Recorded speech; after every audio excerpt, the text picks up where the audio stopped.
Hi everyone, and welcome to the webinar about this year's KWD Webranking, which is now kicked off.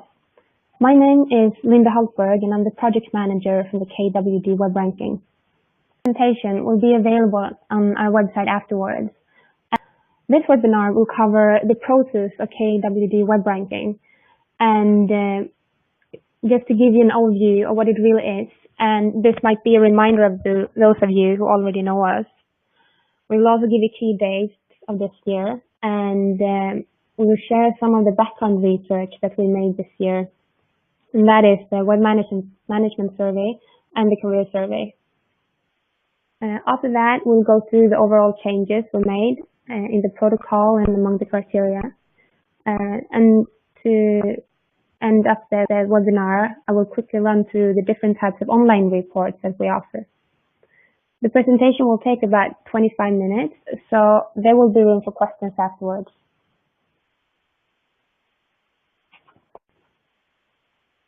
The KWD Webranking is an annual research project that we do. The first ranking took place in 1997, so this will be the 18th edition. We start every year by gathering information from web managers, communication directors, online managers, etc., to understand what they see as their challenges the upcoming year, and also to understand the situation much better. After that, we do interviews with experts in fields such as investor relations, media relations, financial reporting, CSR, and so on. Experts are mainly within KW Digital, but there are also some externals included. After that, we do two larger surveys, one to the capital market and one to students and job seekers. And based on their input, we create the criteria for the ranking. The ranking takes place in the summer, and we do them from offices in Stockholm, London, Milan, and Lisbon. In the autumn, we publish the results, we create the online report for you, and we hand out the awards.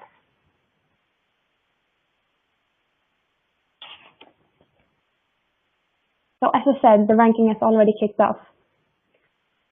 We started on June 16, and we will go on ranking until August 31 when we close the ranking for this year.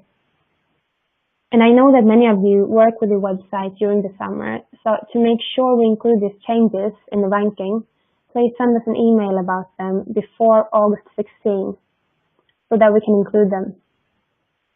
Examples of changes could be that you relaunched your website, or you have updated sections or added new functionality to your website. And this is all often depending on media and what other things that are happening around us, so we can't control the dates entirely. But we'll start delivering online reports in the beginning of November, starting with the pre-ordered ones. And as usual, there will be award ceremonies and events. However, we have not set any dates yet, so we will announce this on our website.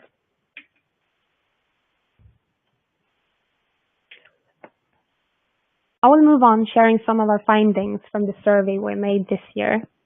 Starting off with the web management survey this year. This is a survey that is sent out to our web managers, head of online communications, communication directors, IR officers, etc. And this year we received 160 respondents from 96 companies. And this is helping us to understand the situation better, as well as the priorities and challenges the coming year.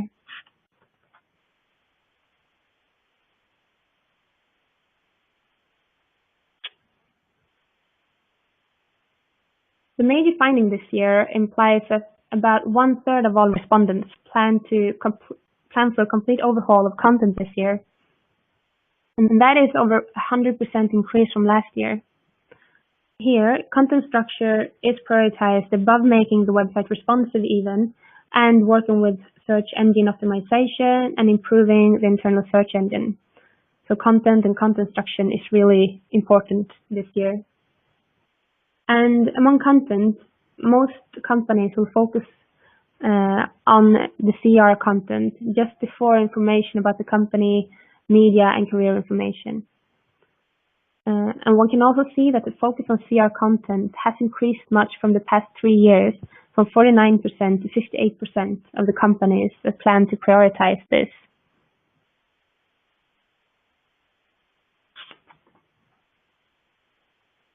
Content marketing is on the rise, and one can see that nearly 40% of the respondents work with content marketing, and about 25% will start to do it this year. Towards the end of this year, more than 50% will work with content marketing, according to the survey then. When asking about whom content marketing is managed, the pie chart shows that the percentage of the respondents that use an agency to some extent when working with content marketing.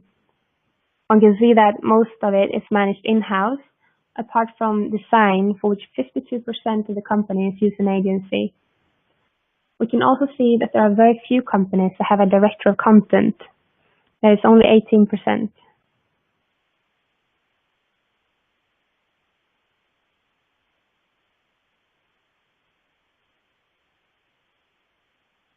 Moving over to feedback, web statistics, and KPI, we can see that over 90% assesses data from web analytics, and more than 70% assesses it monthly or more often than that even, which is very good.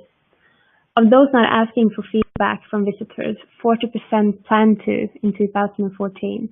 If they do, there will be over 60% collecting feedback from visitors by the end of this year. Key performance indicators are measurements which help companies evaluate their success.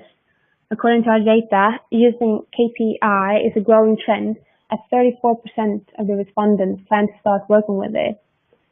By the end of this year, more than 60% will work with this, according to the survey.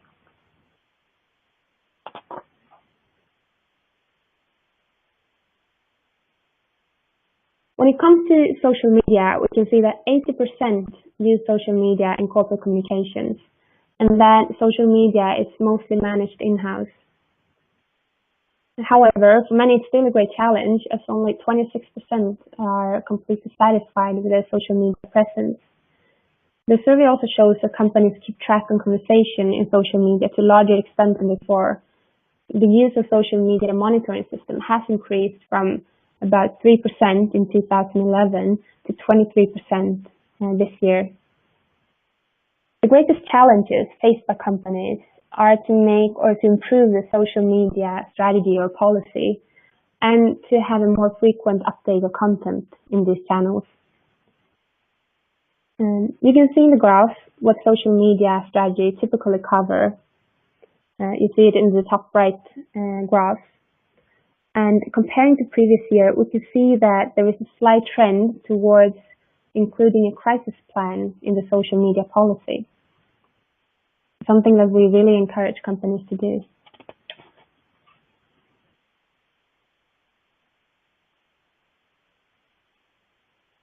One can also see that the number of visitors using mobile devices when visiting corporate website is increasing, and that is no news. And just to sum up the findings of the web management report, I would like to just give you a checklist. That content and CSR content is really king this year, as 1/3 plans for a complete overhaul of the content. It's interesting also that by the end of the year, 75% of the companies will have a responsive website. We have not talked much about the apps and the use of apps here in this webinar, but it's more about that in the PDF and the report that we published on the website. But it's still uncertain what to use apps for among companies, and the trend points to use responsive websites instead.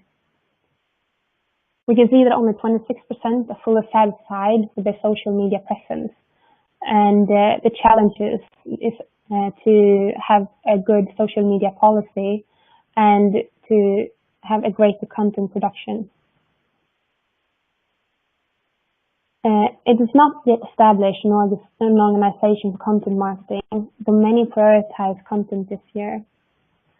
And about 34% plan to work with KPI, and 34 plan to work with KPI, and 24 plan to work with feedback from visitors. This is a trend that is really showing.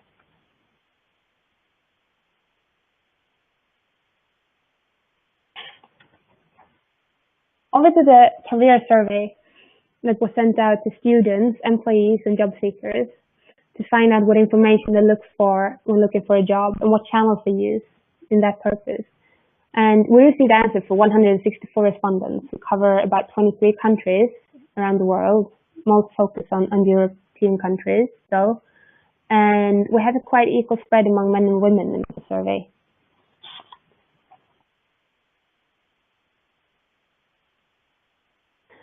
The career survey result helped us to detect 3 profiles that typically use your corporate website and social media channels when looking for a job. It is the student, the young employee, and the senior employee.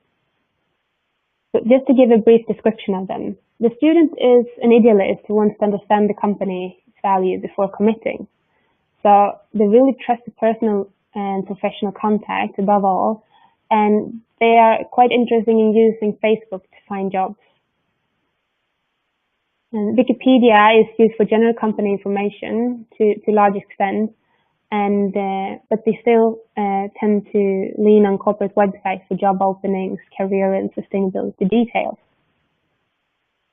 We also have the careerist, which is a young employee, and this person is hungry to climb the ranks in the company, and they need the company to have a solid employee strategy and generous compensation package. Really like to look for companies with attractive office locations. They use a personal network and trust that very much, but does not use Facebook to as large extent as a student does. This person got the latest job from LinkedIn. The realist and the senior employee is most concerned about the stability and security of the company and the employment. They seek a firm business strategy, strong financial figures, and a sound ownership in a potential employer. They usually get the latest job from headhunters or through a job vacancy posted on LinkedIn. One thing that is very important for the senior employee is that they can contact someone directly in the HR department to ask questions about specific jobs.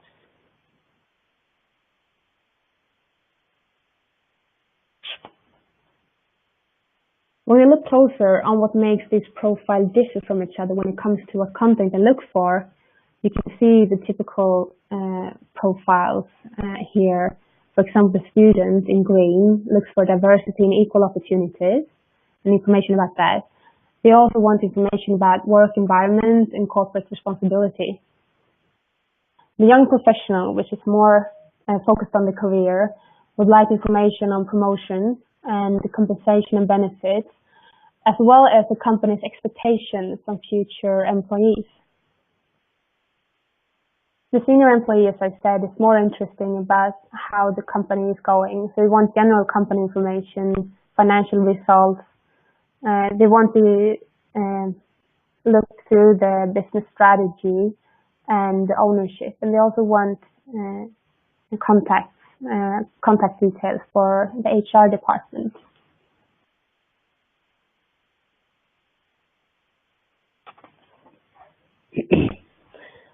As you can see, the corporate website and LinkedIn are the most important channels for all respondents to find information about career opportunities and job vacancies.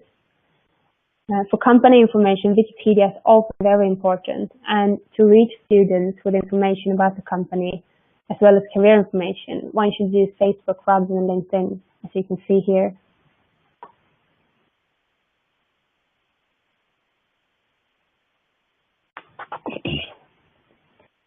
Within the career survey, we are giving you 6 tips on how to make your career content more engaging and more appealing to these 3 different profiles. And one of the tips from the survey is to really show your story and convey feeling. We can see that this is a trend that companies working with storytelling and employee ambassadors, and this work really meets the stakeholders' demand.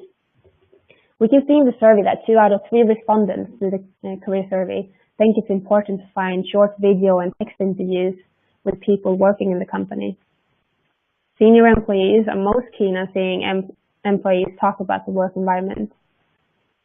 We also have 3 out of 4 students and job seekers that find pictures of people and working surrounded important on corporate websites. Among the career survey respondents, employees are the most evoked by pictures, and senior employees the least. Since stories matter in life and when seeking a job, it would be an idea to let your employees talk about their jobs using plain text, pictures, or even videos in strategically selected social media channels and on the corporate website. Within the survey, we can also see that the trend of using LinkedIn is increasing, and LinkedIn is playing a major role when it comes to presenting career information to future and potential employees. So we really want you to make sure you have a LinkedIn strategy to take advantage of the channel in a proper way.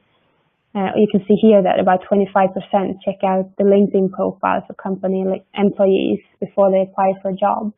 So perhaps we can make sure that employees have good LinkedIn profiles. Also, they look for company information in LinkedIn groups, and 40% wish the companies would use LinkedIn more to post jobs. So these are some ideas that you can bring into your LinkedIn strategy.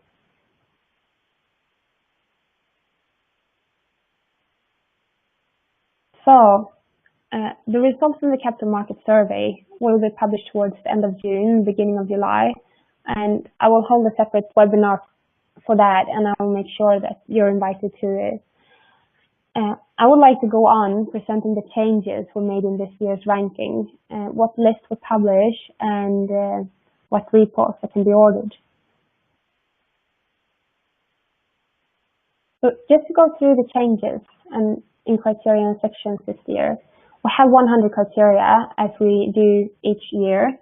This year we include 309 measure points, which are a bit less than last year. We have also gone through all the scoring of the different criteria, and they may change as we base them on the results from the survey, and they're pointed in a slightly different direction this year.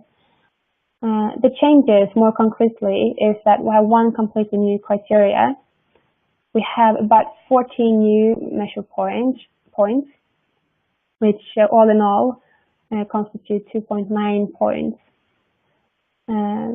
In all, we have changed 64 measuring points, and that could be smaller or minor changes, but that is about 20% of all measuring points in the ranking that has been changed to some extent. And all in all, they represent in total 17 points.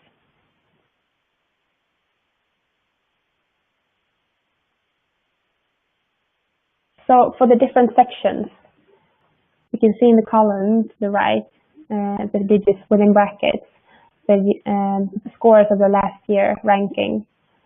So increased score is for financial reporting, IR, and functions, for example. And we have decreased the score for start page, the About Us section, and for corporate governance. And the other ones are quite the same still.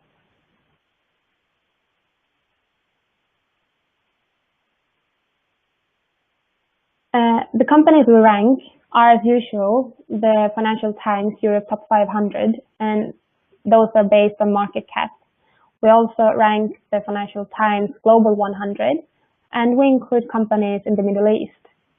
Then we also add companies on selected markets, such as Nordic countries, Italy, Austria, Switzerland, Spain, Portugal, and, as I said, the Middle East.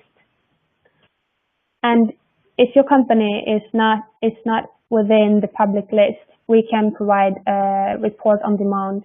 So just contact us if you would like one.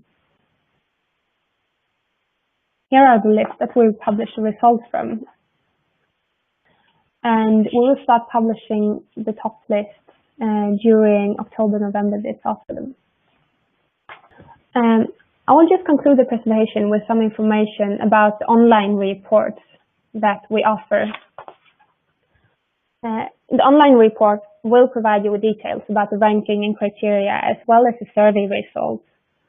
And the report is also a tool for you to prioritize among suggested improvements You can plan for them, and you can also see what impact the improvements would have on your ranking results.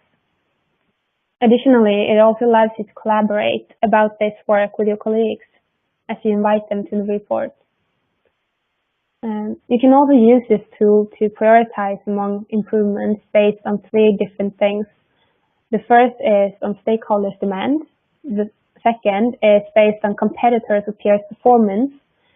And the third one is based on scoring and what rank you would like to achieve in the next year ranking. Or you can combine both stakeholders' demands and other performance when you prioritize on what to improve. The online report also includes about 300 best practice examples that you can be inspired from when working with your improvements. And here is a list of the reports that we offer, and the features you get in the report depends on what report you purchase, of course. And the first and most basic one is a company report. But here you already get the company's complete ranking within the different lists you're included in. You also get a description in detail of all 100 criteria, including the measuring points, and you also get the competitor score.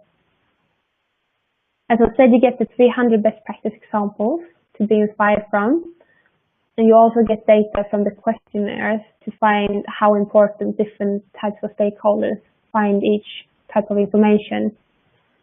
And you also get an executive summary with key figures and overall strengths and weaknesses on your website. By choosing a benchmark report, you also get, apart from what is in the company report, you get an interactive tool that lets you test how improvements would affect your results. And you also get focused advice on how you can improve in order to outperform your peers. And finally, getting a Benchmark Plus report, you get also a qualitative analysis of 3 chosen competitors with detailed recommendation on how to improve your online corporate communication. You also get a face-to-face presentation of your results, and then we share also the current trends and suggest how you can move forward with working with your improvements of the site. Included is also a review of the design, message, and findability. So I think that was all about the web ranking. Just send me an email if you have any questions, and I'll just say thank you.